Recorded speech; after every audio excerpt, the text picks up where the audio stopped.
Hello, everyone. I'm Candid Stanisci of CFL Talk. Welcome to the Spanglish World Network on Zingo TV, channel 250. Please remember to download the Zingo TV app at the respective app stores for iOS and Android devices. While you download, make sure you rate and leave a comment. Both apps are absolutely free. Zingo TV is available on Google Chromecast, Amazon Fire TV sticks, Roku sticks, and also on all smart TVs 2016 forward.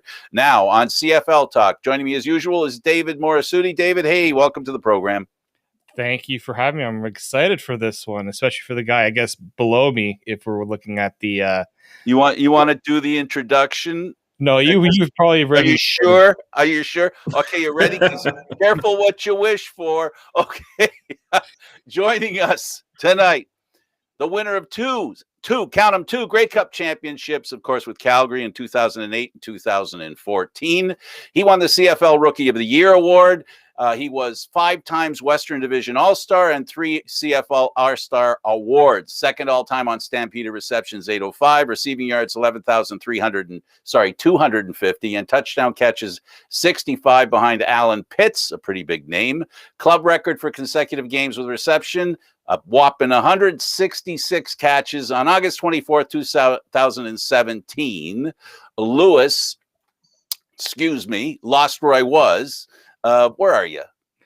Oh, gee, my computer just died. Anyway, you've had a long. My computer just died on me. But anyway, of course, everybody knows who you are. Anybody who's followed the Canadian Football League knows who Nick Lewis is.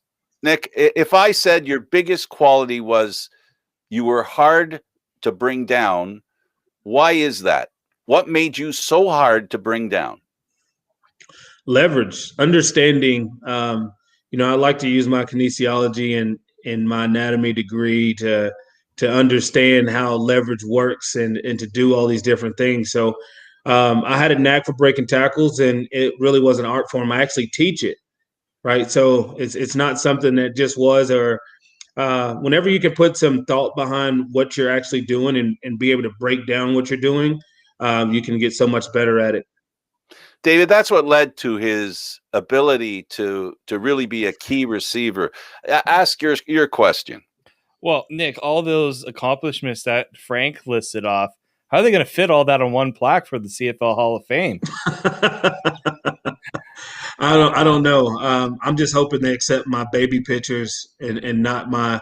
I want to be the first baby pictured Hall of Famer. Can I get a baby bust?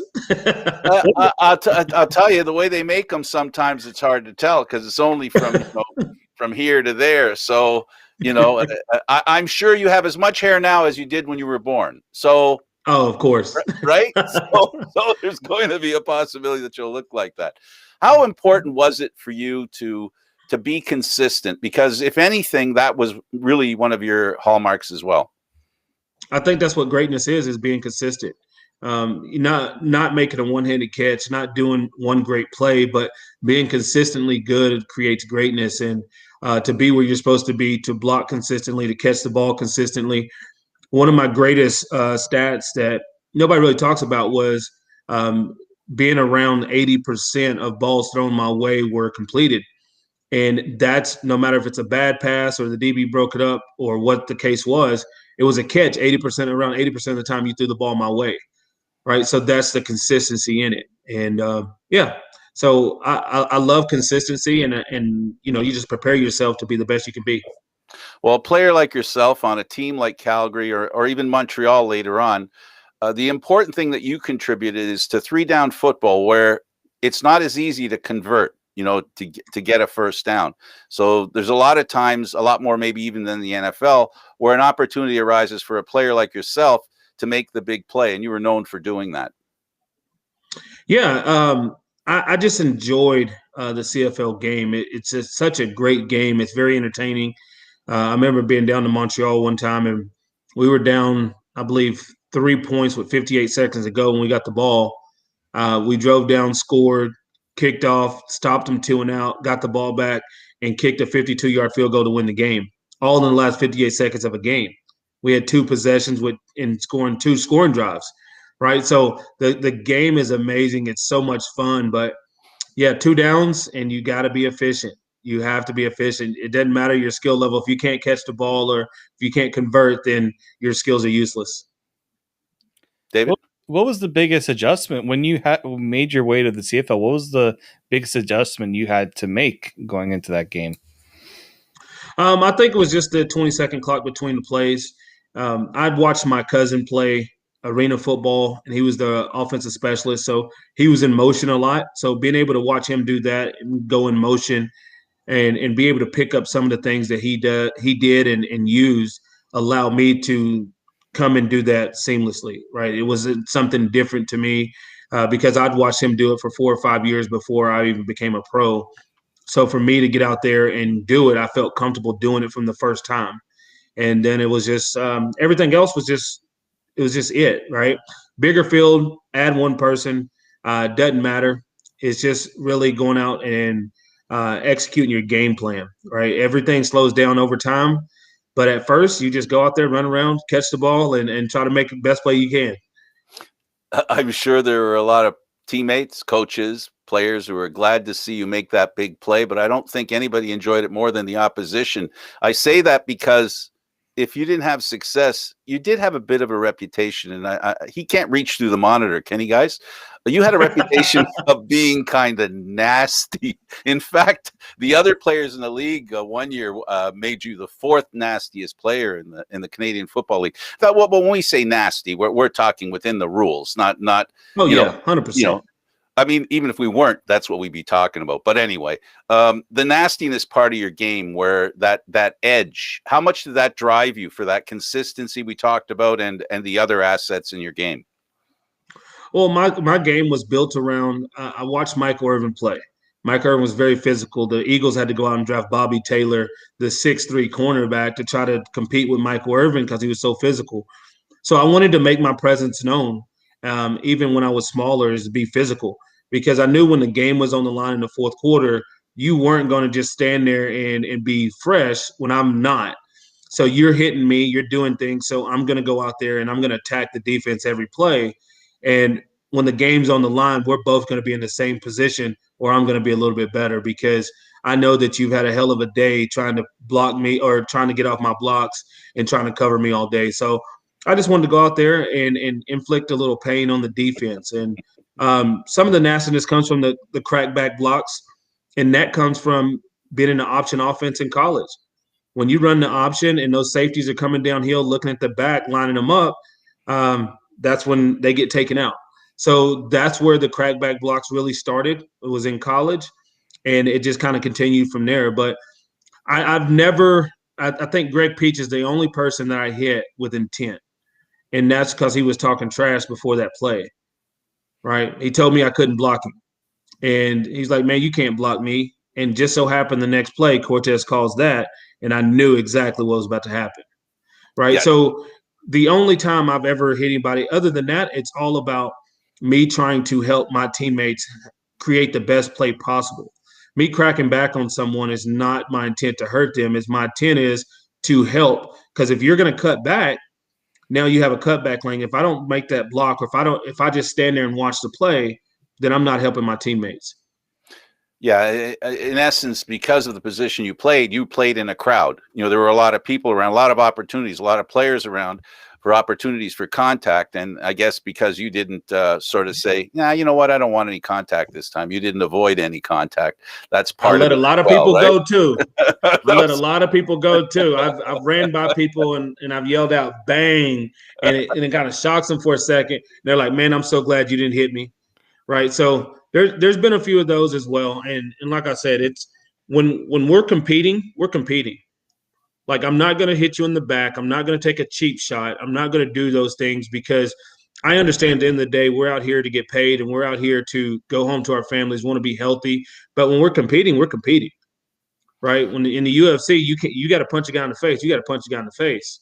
It's a competition. So for me, within the rules, I was very well within the rules, but it's somebody's got to win, and I'm not going to let you win just because of what you believe or what you think. I suppose greatness is, I'm just thinking about this now. Greatness is defined not by how many people like you, but how many people respect you and your I was play. never a CFL. I was never voted a CFL All Star by the players. Yeah, because players didn't really like me. I get respect from players, but when you look at who they're voting for the best receivers in the league, I never once was voted as one of the best players in the league. But if you ask them what receiver do they not want to go against, it's probably going to be me because they knew they were going to get hit in the mouth. They knew they were going to get. It's going to be a physical day. It's just like I don't have to just come out here and cover today, right? You go against some of the other top receivers, may be a hard day because you're going to be covering a lot or you're going to have a lot of balls on your way or they're really good at route running or whatever. But when you go against me, it was going to be a physical day. It was going to be a hard day. It was going to be a day that you just didn't want to go with. And even when you had to hit me, you didn't want to do that either. I guess the point I'm trying to make is that on the field, when they vote, you can tell the difference when they vote, when you're on the field, and after you retire. Have you had a chance to sort of confirm my suspicion that you were well respected by players after your Oh career yeah. off the field? That's a good Oh feeling, yeah. isn't it? Yeah. Some of the greatest competitors, man.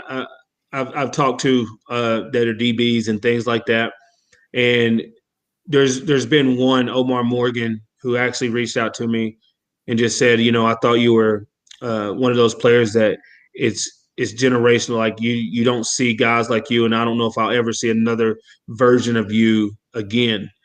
Right? I remember when BC brought AC Leonard in as a receiver to try to emulate what I did, and now he's one of the top defensive ends in the league, right? Because he didn't catch the ball well. Right. So to be able to catch the ball as efficiently as I did, to be able to do the things that I did efficiently, and then still be able to be so physical and do everything else and to be in the box, in the block, in the run game and do everything is just, yeah, there's not many that can do it like that. David? Those of us who have watched the CFL, Nick, have been able to watch you from 2004 all the way to 2017, and in your time, and you've spanned a couple of different generations of players and changes throughout the league. What have you noticed of that change in the CFL from when you started and to near the end of your career, and even now as you watch back on the CFL? I think it's 2013 was when the CFL really changed. That was the year I broke my leg. There was only 2,000-yard receivers, but the CFL was like, you know what? There's not many 1,000-yard receivers, so let's change the rules on how physical you can be downfield with DBs. Not being able to put their hands on guys like they did my first 10 years or first 9 years. It was a battle. Like you had to fight to get open half the time, and it was a battle. And the refs like, we're not throwing flags unless they throw you the ball.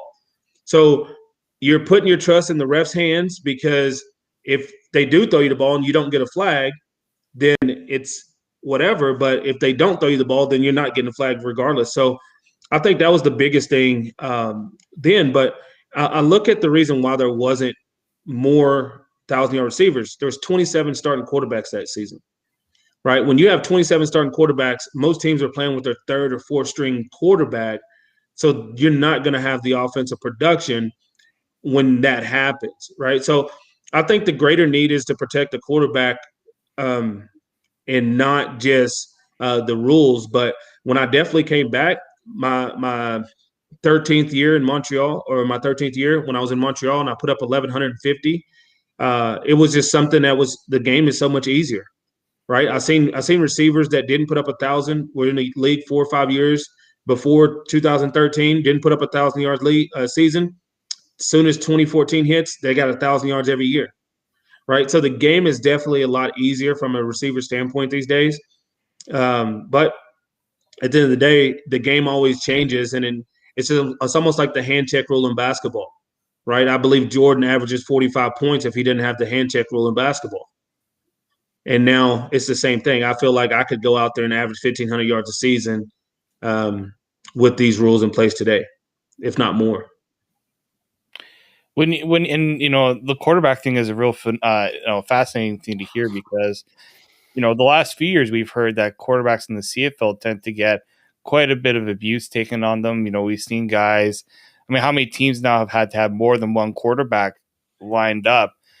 As a receiver, how tough is it to establish that chemistry, knowing that you've got to also have a relationship with the backup and even maybe the third string at some point, because they might get in as well, as you mentioned.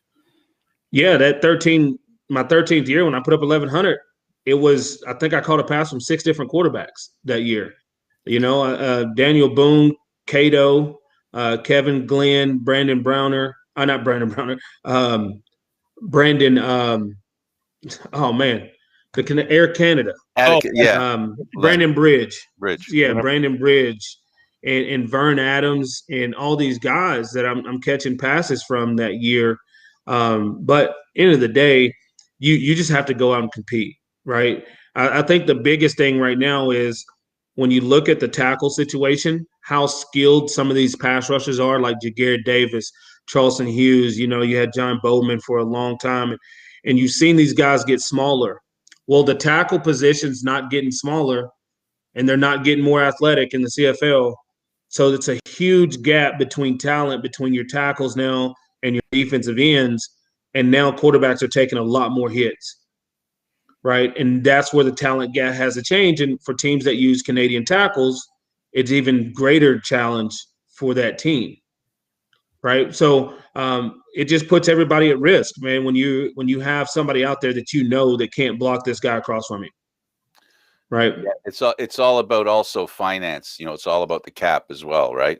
You want to you start spending money in a certain area and you don't spend money in another area, and that area becomes a contentious issue. And you're right.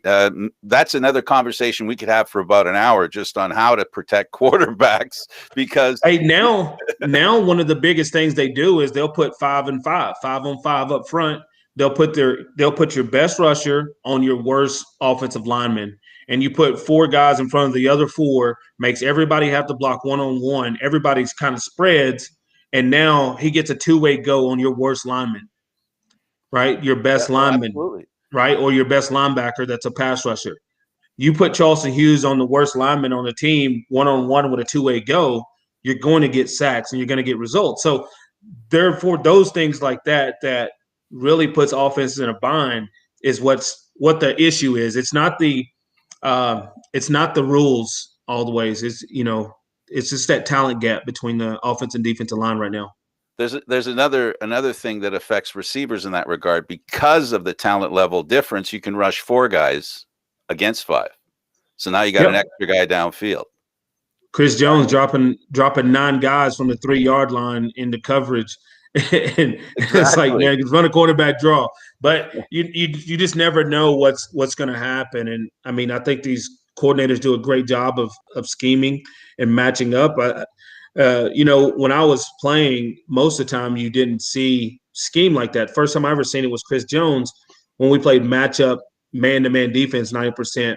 Where Brandon Browner was going to guard the most physical receiver, the tall receiver. Dwight Anderson's going to guard the fastest receiver. Brandon Smith usually guard the best receiver. And then it kind of went on from there with Keon and those guys. But that was the first time I've ever seen any defense kind of match up like that and not just implement a scheme that we're going to be good at. But now you see all this scheme that goes on. It's a tough game. It's definitely a tough game with the defensive schemes they have these days. But you have to admit that it's improved the level of the defensive players in the Canadian Football League, because they become 100%. And Chris Jones is one of the guys that started that, the very athletic defenders, Yes. Yeah, you definitely have to be talented and you have to move forward because the talent level is on a different level. I always think kids now are so much more talented. I think they get dumber, but they're more talented, right? So I could think my way through a game. I had my first 10-catch game after playing with torn ligaments in my knee, right? It allowed me to think my way through games, and I didn't need talent to go out and play. I always equate myself to like Ray Allen. I can play forever because I can go out and knock down the 3 ball, right? I can go out and get first downs all day. Might not break a lot of tackles, but I can go get first downs all day. Nobody can cover me in this world like that because I understand the dynamics of how to get open, right? Most of these guys only use talent. I need to be faster. I need to be this. I got to do this. No, I didn't need that, right? That's why the weight gain never affected me in my play Well, you still didn't lose much of your speed. I mean, don't be so hard on I never had it. I know you. Well, that's what I'm talking about. You can't pull fat, and and I wasn't fast enough to tear anything. Okay. at the end of the day, when you spread your arms and took a position, you were hard to move, and in turn, you were the original. You are among a rare few receivers whose size did not. It intimidated, but it didn't intimidate yourself. You weren't intimidated by your size. And there are a few players like that where you have an ability to use your size to your advantage. When did you realize you needed to do that? If we have to, let's go back to your college career. You were talking about the game. What did you learn in college that allowed you to learn the thinking part of the football game, if you did? Well, I just think it's the evolution of me. I mean, in college, I never played above 193. I came into the CFL at 197 pounds. I was always smaller. My brother, who's 10 years younger than me, is 6'4", and a half, 285 pounds. My dad's 6'2", 265. So once I hit 25, I just started to fill out like them, right? So I just became a bigger person, and I actually became healthier, but through evolution, I just got like that, and I drank a lot. So it wasn't, it was that. But for me, it was always like, we got to reinvent ourselves. I'm not going to use it as an excuse. I can't say, well, the reason I can't do this anymore is because of this. I just reinvent myself and go work. Right. And that's what you have to do. You constantly have to go out there. And if you can understand how to get the job done, my running backs in BC 2 years ago, I used to tell them all the time, you have to play this game as if you have no talent, because if talent's the only reason you can play this game, you won't play it for long. Yeah, I get it. And what you're talking about is scouting is really important. And I'm not talking about the opposition. I'm talking about yourself. 100%. I'm not gonna go out there and try to do anything that Kenyon Rambo does. I'm not going to do it because I just waste time. Like, I remember we had a defensive tackle in BC a couple of years ago when I was coaching. You want to watch film of people that's kind of like you. Well, he's watching film on Aaron Donald, trying to get moves from Aaron Donald. I'm like, why? You have no skill set that Aaron Donald has. Just because you like him as a player, he might be your favorite player, his skill set doesn't fit yours. So if you go try to do something that you learned from Aaron Donald, it's going to be a failure. Right. And so it's about aligning yourself. Like, I watched Hines Ward. I watched Michael Irvin. I love Steve Smith. When I got into the league, I used to watch every BC game and Winnipeg game because Milton Giroy were the two guys that I identified as I was very similar to. Right. Yeah, and you have to appreciate the fact, and the folks at home, for someone who wants to be a baller, again, it's about figuring out what you can do best and being more honest with yourself, and then starting from that point, figuring out what your strengths are, and then if you're going to copy somebody, what you said, if I can review, is to make sure you pick somebody who fits your set of tools. Skill set. Yep, that's it. Yeah, absolutely makes sense, David. Well, and I mean, it seems like your approach now to on the field is also kind of translating off the field as well, because I've seen you a lot more with, doing different media opportunities. What's kind of, I mean, we've heard for some people, from some players, that finding that balance off the field after you're done playing is tough. The transition isn't easy. For yourself, did you kind of pre-plan what things were going to be like after your playing days while you were playing, or how did you approach this decision of what you were going to do after football? Well, as a Division II walk-on, I never thought I was going to play pro football. So that was never a goal of mine to actually sit here and say, you know what, I'm going to go and play pro football. It wasn't a goal. It just happened. I call it a detour in my life. That was a good detour that led me down a good path. But I always wanted to be a coach, and getting into coaching was great for me. But I've always loved coaching, and I've always loved media, right? And I've always loved just being around people and engaging with people and talking about sports and doing things. So everything for me on that path was pretty much everything I wanted to do. And I've been able to align myself with some great people to accomplish that, right? So me and Clay are real good friends, and he was able to bring me into BC to give me the opportunity to coach running backs there. And then now I've started AO Sports, and I've aligned myself with some other great people, and he's on my advisory board there. So, just keep the love going. Yes. Let's talk about David. Let's talk about coaching. What did you pick up in coaching that helped you? Because you're a savant. You're a person who lives life and then sees within that life of living, you find something else. How did coaching expand your horizons?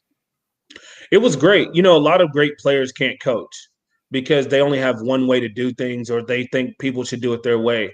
I've trained kids for 14 years. I actually had my first national championship won this past year at Alabama. I have a kid, Jace McClellan, who he'll be the 1 or 2 running back next year as a true freshman, and he was there last year as a true freshman. But I have a receiver at Utah, and I'm linebacker at Northwestern. So for me, with training kids and being in this process and seeing their growth and winning state championships and getting D1 scholarships, and going on to my first one to go to the NFL, went just a couple years ago, or not a couple years ago, but last year, the number 3 pick to Detroit Lions. But being in that world is so much joy to teach something and then watch them be able to go out and do it. And for me in BC, I had Brandon Rutley, who were teammates for 3 years. So he gave me instant credibility he knew I was a smart player. So when it came to John White and the other guys in the locker room, he was able to say, you need to listen to Nick. And then when I was able to show them some of those things, it's kind of funny that they didn't really understand defenses. They didn't really understand defensive fronts. But as soon as they learned defensive fronts, I remember the game, like 7 games in, John White comes to me and says, man, this is easy now. He goes, I never knew this like this, because the defense is always going to try to funnel you somewhere. And if you're guessing every time you're running the ball, then it's going to be a hard day. But if you have a plan in place where, okay, I'm getting the ball, but my eyes are here, then my eyes go to here, and it tells my feet where to go, right? So everything like that has nothing to do with talent. It just has to do with me. I tell them all the time, my job is to get you to the line of scrimmage. Your job is to do everything after that, right? That's where you become special. And they were great with it. And one thing in hearing this about like your relationship with the players, as a player yourself, you probably know the importance of earning the trust of the player to say, if you do it this way, you will have success. What allowed you to really enforce that especially when you're in BC? Well, I've always been around the box in Calgary calling. I had to know fronts. I had to do everything. But I just remember, just all those instances where I'm trying to teach them different things to make the game a little bit easier for them, right? I didn't try to change who they were as athletes, just try to improve what they did. And I remember one time we ran a counter play, and they called the defense called timeout right before the play. And John, I told him to come here, and I told him, I said, look, press it 2 steps, and it's gonna open up out the back door. He did exactly what I told him to do. It opened up out the back door. He was one-on-one with the corner, went to make a move and fail. He came to the sideline and was like, how did you know that was going to be there? And I said, it's just because I see it, right? As long as you can see it, and that's where so many athletes are today, right? I know I said dumber earlier. They're not really dumber. It's just they don't know. They don't have the knowledge and education of the game, right? Because their athletic ability doesn't allow them to go out. It's almost like some basketball players can go dunk it, can go do all this other stuff, but then they can't dribble a ball between their legs, or they can't do this. They can't jump rope. They can't do simple things, but then they can go out and do amazing things. And that's just the way the game is going. It's less towards the knowledge of the game and understanding. It's just more towards, I need to be the best athlete on the field. Yeah, you have an issue with players where their role changes as they advance in their career, and sometimes I think they have to adjust to the new version of who they need to be. Yes, 100%. And that's a hard transition for most players. I understood my transition. Like when I broke my leg, it helped me transition easier. And looking, I mean, I was big on the NFL draft and following some of the pro days and hearing like some of the analysis and profiles of these draft picks. And you hear a lot about, oh, this guy ran this time, he did this many reps or things like that. But hearing you talk, it's like, it tends to get forgotten how a player reads how the quarterback reads the defense or how a receiver, reads the coverage of what's out there. You feel like some of that's being forgotten, especially at the younger levels, because all these players want to focus on their skills, running, their strength, their catching, and all those things. I think it's not being developed, and the reason is now these kids are trying to win national championships in Pee Wee football and all these little leagues and things like that. So what does the coach do? The coach gets the ball to his best player. Nobody else gets better, and his best player gets beat down. Right? There's no skill in it. Like there's no coaching in it. There's no coaches out there to saying, I can make these kids better. They're just saying, we're going to get the ball to our best player, and if I have the better players, we're going to win the games. And then that carries on to the next level, to the next level, to the next level. And, some of these kids that were probably good to average are not getting better, and they're not getting the coaching. And then when you look at the CFL, when they're cutting coaching salaries and everything like that, you're losing good coaches. You're losing people that can actually teach people. I remember in Montreal, Cavis was like, hey, we have a good young quarterbacks. I said, who do you have to teach them to be better? Nobody. You have no one that can teach them to be better. So why do you need a stable of young quarterbacks if you don't have anyone that can help them be better? And that was an issue in 2019. I think it was 2018 and 2019 when the Argos, they bring in an offensive coordinator, but they don't have a quarterbacks coach. And the offensive coordinator obviously has to handle the whole offense and not just the quarterbacks. And that part of the game gets lost. Do you think the CFL will ever get back to the stage or do you think someone will actually push the CFL to say, hey, we got to invest a little bit more on coaching? Or do you think it's kind of set right now, or even for the next few years, that this is kind of how the business is going to roll? Man, I just think they need to get in one boat. Everybody get in the boat and row together. And until that happens, you're not going to see a better product, right? You have the coaches with no union. You have the players asking to be taking pay cuts, and nobody else is outside the players and coaches. The two people that put on the product are asked to take pay cuts, but the people that don't are not taking pay cuts, right? Until they all get in the same boat, until they all start to row together, and when the owners say, you know what, I'm a part of this thing, not just as a financial piece, but I'm a part of this thing, then you'll start to get an understanding. I mean, you see those owners celebrating with their teams when they win a Grey Cup.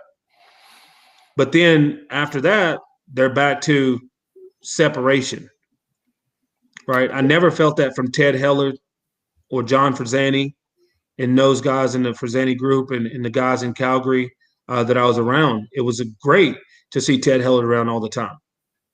You knew he was in the boat. They were players too. In fairness, Yeah. they were players as well, right? So they had an understanding of what it was like to be a player.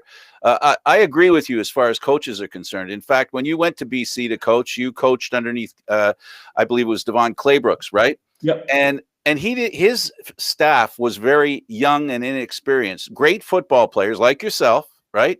Do you think they bailed on him too quickly? Because that's another problem where ownership doesn't have patience. Well, you get into some of those meetings, and it's displayed to the public a little differently than it is displayed in there.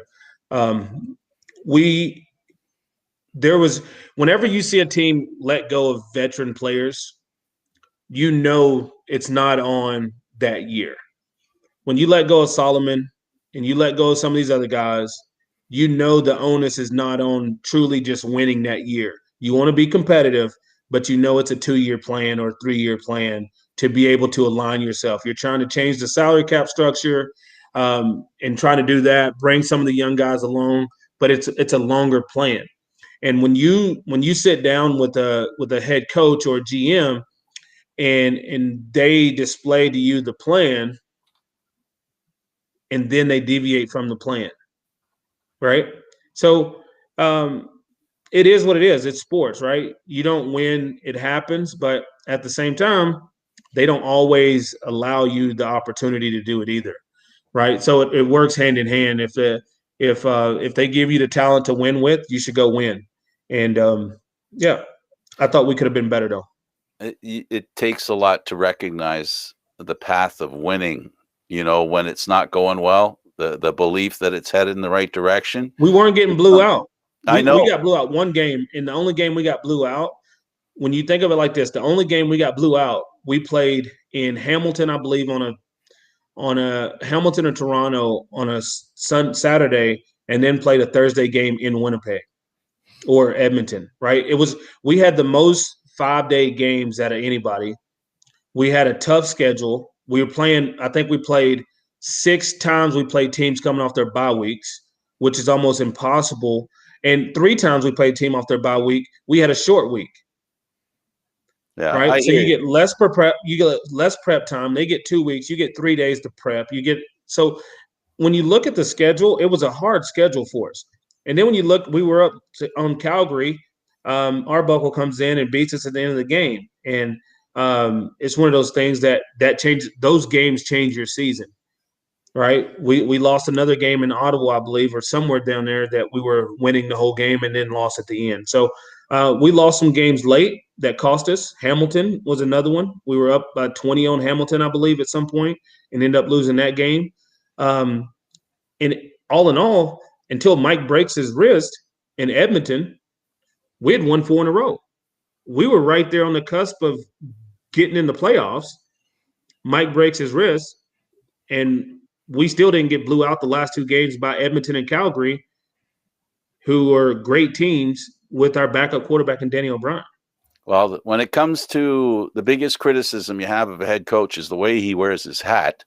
I think that tells you a lot about, what the priorities are, why he wears his hat like that?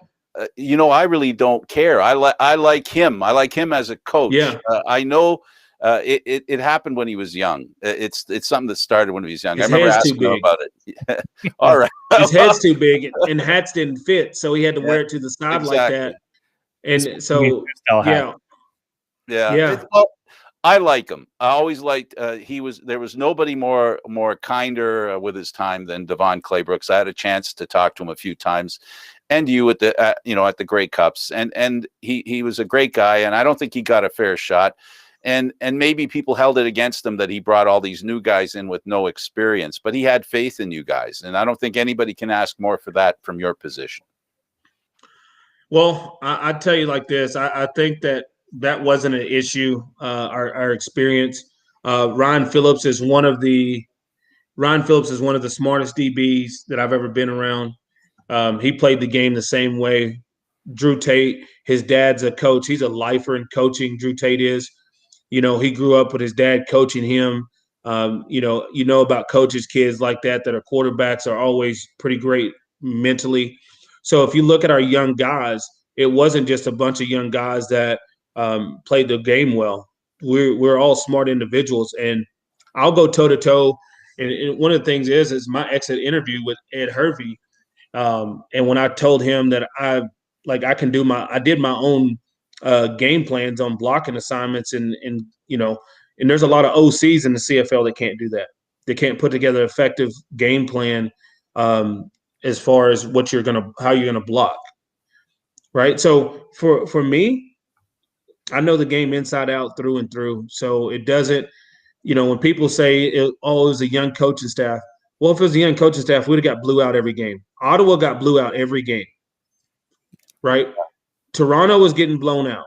Like, there's teams that were getting blown out. Absolutely. Look at us on tape.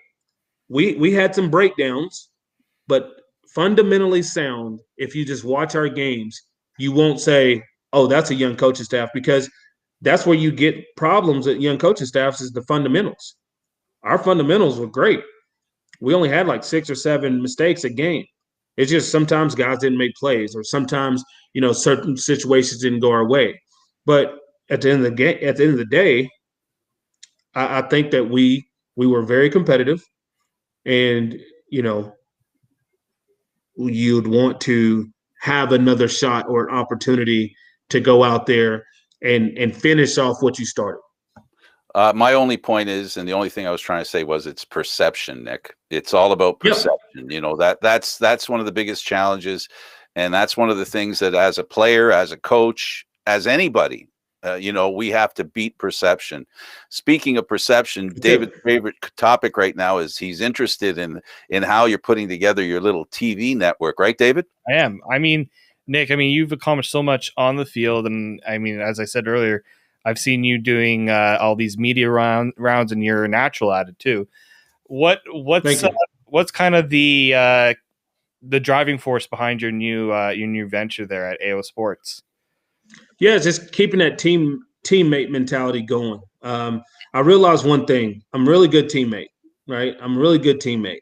I've done it for so long in my life. 26 years of football allowed me to see that I'm a really good teammate, and I wanted to create a world where I could still be a teammate. And with everything that I've seen with Spotify and YouTube and all these places that you can put your content, you can't make money.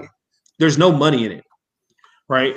So I wanted to create something that could help people monetize, that had great sports content, and for athletes. When COVID first hit, Damon Allen was interviewing all these legends, Thurman Thomas and Andre Reed and his brother Marcus Allen and all these different guys, Ronnie Lott, and it's just great content, but he doesn't make a penny off of it, right? So what AO Sports is it's a sports platform where we're going to have sports content. We'll be able to do TV shows, documentaries, reality shows, our events, game day stuff. We have pay-per-views where we're going to be hosting leadership talks, mentors sections, coaching clinics, a whole bunch of different things, nutrition and education on sports and other things like that. We'll be able to put on some fun events where people will be able to take part in those fun events. And we'll have AO Evolve, which is if you want to learn how to play receiver from me, or learn how to play defensive tackle from Warren Sapp, or learn how to play quarterback from Damon Allen or Jeff Garcia, they're going to put their packages up there, and you're going to be able to get those and to be able to learn your craft from some of the greatest to ever do it. And we're partnering with gyms and trainers too. So it's going to be a lot of fun, but it's just creating that team mentality again and getting the people what they want, right? When I'm able to sit there and my show, my actual show will be on there, not just my podcast, but my actual show, my CFL show will be on there.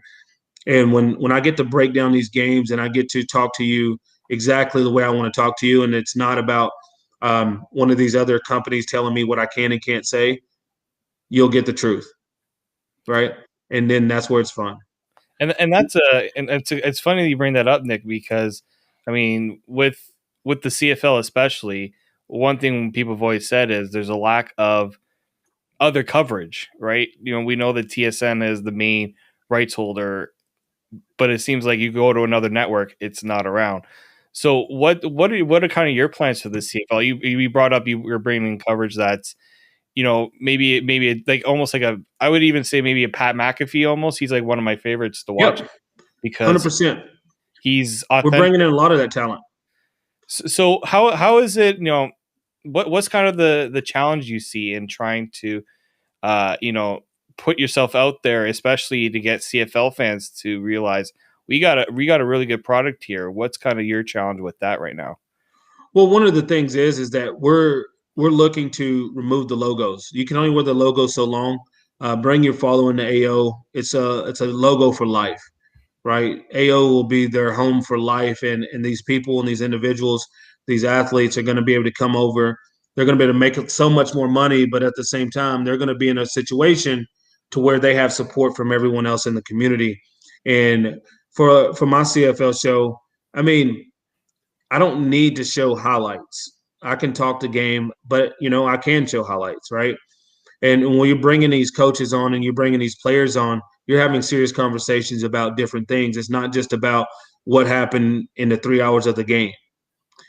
So I feel very confident about what we're going to be able to accomplish, and some of our content creators and what we're doing from the mini leagues, because we have connections to European soccer players in the Premier League and international rugby players and CFL, the NFL, the NBA, MLB, pretty much every league you think about, the Olympians, and you're going to be able to see so much exclusive, unique content through AO Sports. It's going to be amazing. content creation is great, and you just highlighted a lot of it. But it's also about how you were talking a little bit about how to monetize what you're doing. If we do our show on Facebook and do it alone, they make a lot of money. We make nothing. We put it on YouTube. 100%. They make a lot of money. We make nothing. At the end of the day, you got to figure out how to literally cut out the middleman. So how does your game plan work in that regard? Yeah, so we're going to be an app. We'll be on your phone, on computer, and on TV, Samsung, LG, Fire Stick, and Roku, and you'll be able to access us. It's a under $10 subscription-based platform, and we pay out a percentage of that subscription to the athletes. We have a revenue share, and also with sponsorship, right? So we pay out a lot more sponsorship than a lot of people, right? So for us, our goal is for us to take the pennies and you, the content creator, the athletes, to make the money, right? And that's why we created AO Sports, and it goes back to that teammate mentality of what we're accomplishing, because it's your content. We want to make sure that it's 100% authentic, it's 100% you, and we're going to help you control your brand and create your brand and even your content. So I partner with a couple media companies. So we're going to be able to help athletes too in the pre and post production administration. And also we're partnering with multiple marketing teams and marketing companies that will create the infrastructure to help these guys market their material and their content to make even more money. And now, obviously, during COVID right now, everyone's looking for some sort of content because they're all stuck at home watching their computer, watching all that. Was that kind of also the drive towards that? Is that, now more than ever, people are consuming content in vastly different ways? I think it helped, right? I definitely think it helped me in doing this. It actually helped me get it done faster, right? Something that I've started on in 2019, but through 2020, I was allowed to set my feet down and really start to work on this. I had a game plan to put out the First Down Factory, my CFL show last year. And then at the Grey Cup in Sask, I was going to host an event and then bring in athletes, show them what I did, and then create it for 2021. But now I was able to work out all the details, build my team. I have an amazing advisory board and like Damon Allen and Tad Cornegay and Devon Claybrooks and Garrett Jones and so many other guys and women. And I believe Dr. Jen Welter is about to join our advisory board soon as well. So we're going to be bringing a lot of women's content there as well.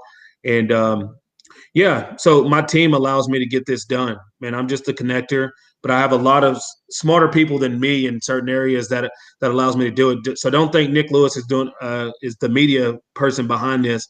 We actually have a media team with over 30 years experience in the media industry to allow this to happen. I hear Pinball's voice right now saying, "I don't want to be the smartest guy in the room." Does that sound familiar? That's it. Yeah, that's it. You really do have to engage with people and obviously understand almost like your career, right? As you're playing each game, each moment, each change, there has to be a lesson learned. How's the pace been for learning and the progress? And what do you do when you hit a little bit of a stump, if you know what I mean? I'm a constant learner. I take lessons all the time. I'm always willing to listen to people and learn, because that's the only way you can truly expand yourself. And I've been so blessed through football to meet so many different coaches, so many different people, so many different fans and friends that have allowed me to expand myself and just to do the same thing. And that's what I feel like AO is my talent was football, my passion is people. And that's where I feel like those two things come together. Sports and people come together. We'll be hosting an event at the Grey Cup this year. Hopefully once the season gets started, we'll announce more details of that. But we're going to be hosting our own events at Grey Cup and our own watch parties there. We're going to bring in our athletes from multiple different leagues, and we'll have a special guest DJ as well for the official after party. It's going to be fun. I like the party. I love to hang out. So we're going to be fan engaging. I'm going to put it's going to be the place to be. I got to put that on my phone calendar. Well, there you go. And I look forward. I look forward. Honest to goodness, Nick, I look forward. We've had lots of conversations. I've had a chance to be updated by you over the past year or two, discussing what you've been trying to do. You've done an awesome job of progression. Thank you. And progress isn't always giant steps. Even the smallest steps work and help. 100%. Congratulations. And I always appreciate you for reaching out too. I appreciate it's great. Fellow CFL pushers, providers, promoters, we need to stick together. And I hope, things get better. I know it looks a little tough, but hopefully things will get better and your business booms, as does the Canadian Football League. Thank you very much. My pleasure. That's Nick Lewis, one of the greatest football players in the Canadian Football League, the guy you don't want to be in the trenches with because apparently he's mean. David, thanks for being on, and of course for Nick Lewis. David, thank you for being on as usual. Of course. All right, so thank you to David and of course Nick Lewis. I'm Candid Frank Stanisci. Thank you for watching CFL Talk, seen live Mondays at 1 p.m. Eastern Standard Time. This show can also be heard on the Spanglish World Radio Network for CFL Talk, news, entertainment, and other sports programming we offer. Please check out Spanglish World. Spanglish World. Watch it, hear it, read it, download it, and live it. Thank you for watching. I'm Candid Frank. Until next Monday, 1 p.m.